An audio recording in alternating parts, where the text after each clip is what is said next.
नमस्कार, आदाब, सत श्री अकाल। मैं सद्दाम हुसैन। दोस्तों, मेरा नाम सुन के आप मेरी जाति का अनुमान लगा ही लिए होंगे। मैं जात का मुसलमान हूँ, वही मुसलमान जिसे अक्सर लोग बिना जाने समझे, बिना सोचे विचारे अपने ख्यालाती दिमाग के ढांचे से एक तस्वीर बनाकर उसके नाम की अपने दिमाग के दरवाजे पे रख लेते हैं और अपने ही विचारों के अनुसार उसकी परिभाषा की रचना भी कर देते हैं। उस परिभाषा में तथ्यों और तर्कों का कोई भी मेल नहीं होता। ऐसी ही परिभाषा जो तर्क और तथ्य विहीन होती है, इन्हीं परिभाषाओं को लेके अक्सर मैं आपको परेशानियों से घिरा हुआ नज़र आता हूँ। दोस्तों, मुझे जानने से पहले आपको अपने आपको जानना पड़ेगा, क्योंकि जब तक आप अपने आप को नहीं जानोगे, मुझे समझ पाना शायद आपके लिए थोड़ा मुश्किल हो। दोस्तों, जैसा कि आपको पता ही होगा, देश में राष्ट्रभक्ति की गंगा बह रही है और आप भी प्रत्यक्ष और अप्रत्यक्ष रूप से इसी गंगा में डुबकी लगा रहे हो। इस राष्ट्र रूपी गंगा के दो किनारे हैं। एक किनारा गांधीवादी देशभक्ति का और दूसरा किनारा गोडसेवादी देशभक्ति का। आप भी इन्हीं दोनों किनारों में बटे हुए हैं। इस राष्ट्रभक्ति के दोनों किनारों को मैं थोड़ा समझा देता हूँ। जो गांधीवादी देशभक्ति का किनारा है, उसमें ऐसे लोग बहुत ज़्यादा हैं जो अपने हित से ज़्यादा देश के हित के बारे में सोचते हैं। उन्हें अपने देश के कण कण से प्यार होता है। उन्हें अपने देश के इतिहास और आने वाले कल दोनों की परवाह होती है। देश की संपत्ति की रक्षा को वो प्रमुख स्थान देते हैं, क्योंकि उन्हें मालूम है कि देश की विकसित और विकासशील बनने के लिए संपत्ति का होना जरूरी है। और उसी तरीके से वो विभिन्न समाज का भी और विभिन्न संस्कृति का भी जतन करते हैं, क्योंकि एक संपूर्ण देश को बनाने के लिए इन सभी चीज़ों की आवश्यकता होती है। इनके स्वभाव में त्याग और बलिदान कूट कूट के भरा रहता है। ये हमेशा अपने देश के लिए कुछ भी कर गुजरने के लिए तत्पर तैयार होते हैं। ये तो हुई गांधीवादी किनारे की बात। अब हम चलते हैं दूसरे किनारे, गोडसेवादी किनारे में भी कुछ खास प्रकृति के लोग रहते हैं। इस किनारे पर आपको ज़्यादातर ऐसे लोग मिलेंगे जो देशभक्ति साबित करने के लिए अपनी घरों के दीवारों पर बड़े बड़े शहीदों की पोस्टर लगाकर, उसके ऊपर माला चढ़ाकर, उसके बगल में अगरबत्ती जलाकर और रूम में रखी हुई टीवी पर देशभक्ति के गाने चलाकर, और हाँ, सोशल मीडिया में शहीद की तस्वीर के साथ एक अपनी अच्छी सी फोटो लगाकर सोशल मीडिया पे भसड़ मचाते हुए अपने आप को देशभक्त साबित करने की होड़ में जुटे हुए हैं। इस टाइप के देशभक्त लोगों में अक्सर नेताओं के पीछे घूमने की होड़ लगी रहती है। इन्हें ना तो देश का इतिहास पता होता और ना ही इन्हें आने वाले कल की चिंता होती है।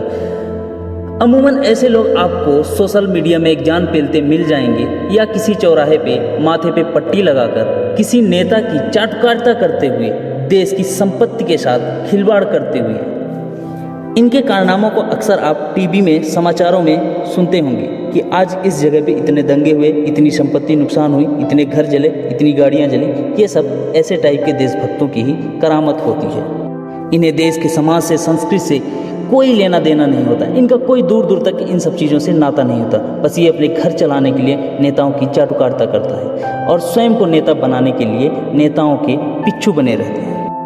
मुझे जहाँ तक पता है कि आप भी ऐसे कई लोगों को जानते होंगे जो सोशल मीडिया पे देशभक्ति का बड़ा बड़ा ज्ञान गाथा पेलते हुए नजर आएंगे। मैं आपसे विनम्र निवेदन करूंगा कि जब कभी भी आपकी लाइफ में थोड़ा सा टाइम मिले, तो अगर आप ज़रूरत समझें तो इनके इतिहास को एक बार पलट कर देख लीजिएगा, सर्च कर लीजिएगा। देश में जब जब विपत्ति आती है तो इनकी कितनी सहभागिता रहती है, आपको आपके दिमाग की तस्वीरों को साफ कर दे।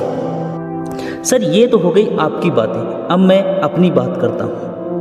अपनी बात बताने से पहले बता दूं कि अगर आप गांधीवादी हैं तो मैं आपके लिए आपके उसी इतिहास के पन्ने का जन्मा अंश हूँ जिस पन्नों में ये लिखा है कि 1857 में ब्रिटिश शासन आज़ादी के विद्रोह को दबाने के लिए कितनी बेरहमी से एक मुस्लिम बादशाह बहादुर शाह जफर के 2 बेटों और 1 पोते का सर कलम करके दीवार पे टांग दिया था ताकि विद्रोह की आवाज़ दब सके। लेकिन धन्य है वो महापुरुष जिसका ईमान अपने दोनों बेटों के कटे सर को देखकर भी नहीं डगमगाया और पूरी जिंदगी जेल में गुजार दी, लेकिन ईमान से समझौता नहीं किया।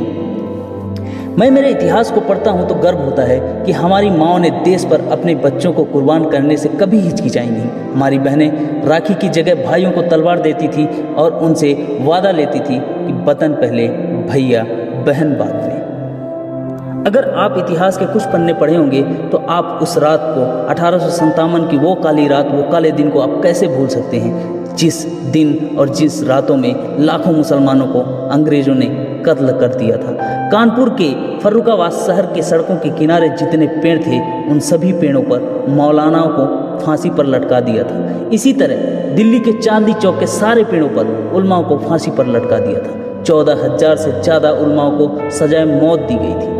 जामा मस्जिद से लेकर लाल किले तक इन सब मुसलमानों को खड़ा करके, नंगा करके जिंदा जलाया गया था। लाहौर की शाही मस्जिदों में रोज 80 मौलानाओं को फांसी पर लटकाकर उनकी लाशें रावी नदी में फेंक दी जाती थी, सिर्फ इसलिए क्योंकि ये मौलानाएं मदरसों में सिर्फ और सिर्फ अपने देश को, अपने वतन को, अपनी वतन परिस्थिति को बचाने के लिए पाठ पढ़ाते थे। इतिहास गवाह है, फांसी पर चढ़ने और काला पानी की सजा भोगने वाले 75% मुसलमान हैं। एक मुसलमानों को 500 से लेकर 900 तक कोड़ों से पीटा जाता था, लेकिन कभी भी हमारी माँओं ने, हमारी बहनों ने आंचल नहीं समेटा। और ये सिलसिला सिर्फ आज़ादी तक नहीं, आज़ादी के बाद भी जारी रहा। आज़ादी के बाद भी जब भी देश को ज़रूरत पड़ी है, हम मुसलमान अपना सब कुछ समर्पण करने के लिए तत्पर तैयार मिले हैं।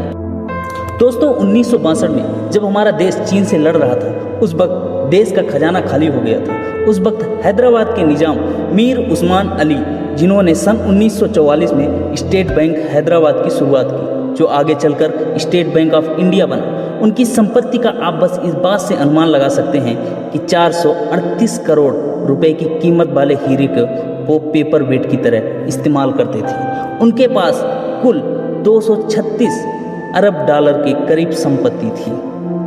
साल 1937 में उन्हें टाइम्स मैगजीन ने कवर पेज पे जगह दी थी। ये इतिहास में पहली बार था कि आज़ादी से पहले किसी भारतीय को ईयर ऑफ वर्ल्ड का खिताब मिला।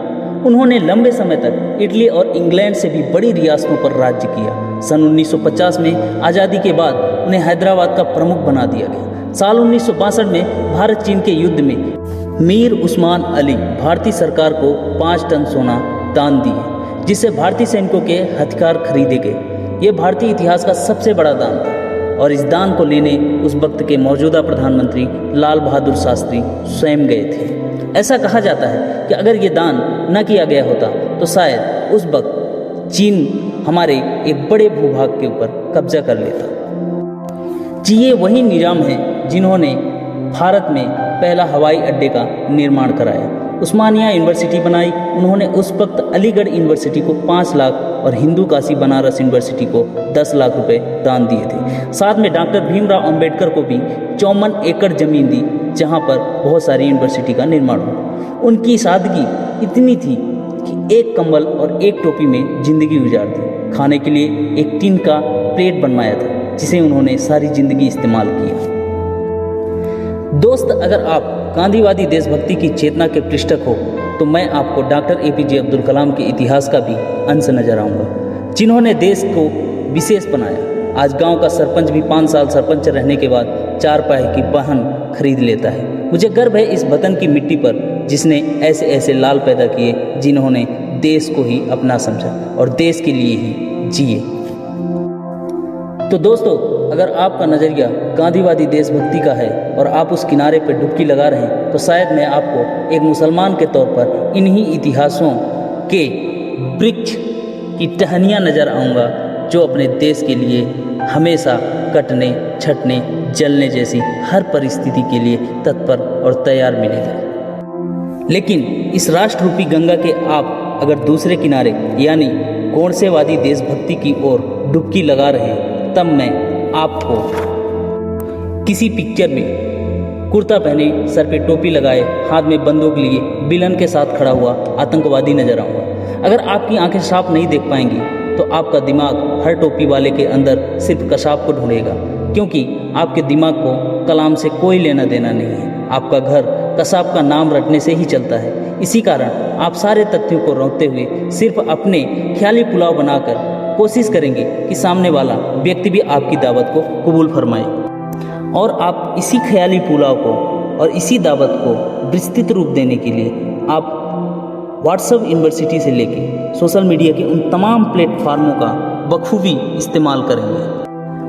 खैर मेरे दोस्त, आप हमारे बारे में क्या सोचते हैं, सचमुच इससे मुझे कोई फ़र्क नहीं पड़ता, क्योंकि मैं मुझे खुद जानता हूँ। दोस्तों, सचमुच मैं उस रब का शुक्रगुजार हूँ जिसने नमाज के तौर पर वतन की मिट्टी को माथे से लगाने और लबों से चूमने का मौका एक दिन में एक बार नहीं 5-5 बार दिया। मैं उस रब की बारगाह में दुआ करता हूँ कि ऐ मेरे रब, मेरे दिल से इसके वतन जाने से पहले मुझे नमाज़े जनाजा अता फरमाना। और जाते जाते एक बात और कहना चाहूँगा कि जैसे गांधी और गोडसे दोनों एक ही समाज के होते हुए, एक ही संप्रदाय के होते हुए, एक ही संस्कृति के होते हुए अलग अलग हैं, वैसे कलाम और कसाब एक ही समाज, एक ही संस्कृति के होते हुए अलग अलग हैं। हर टोपी पहना हुआ इंसान, हर कुर्ता पहना हुआ इंसान या दाढ़ी रख लेने वाला इंसान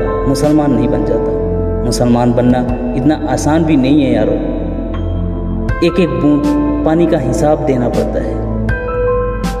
जय हिंद, जय भारत, सारे जहां से अच्छा हिंदुस्तान हमारा। आशा करता हूँ आगे जब कभी भी हम मिलेंगे तो आप मेरा नाम जानने के बाद मेरी जाति का पता लगाने से पहले मुझे जानेंगे, मुझे समझेंगे, इसके बाद अपने विचारों से मेरी परिभाषा बनाएंगे। धन्यवाद। चलता हूँ दोस्तों, दुआओं में याद रखना, पसंद आए तो लाइक करना, समझ में आए तो शेयर करना, दिल में कुछ बात हो तो हमारे कमेंट बॉक्स में आके हमसे बात करना। हमसे जुड़े रहने के लिए हमारे चैनल डेक्कन टाइगर्स को सब्सक्राइब करना और बेल आइकन दबाना, ताकि हमारी वीडियो आप तक सबसे पहले पहुंचे। धन्यवाद। सब बात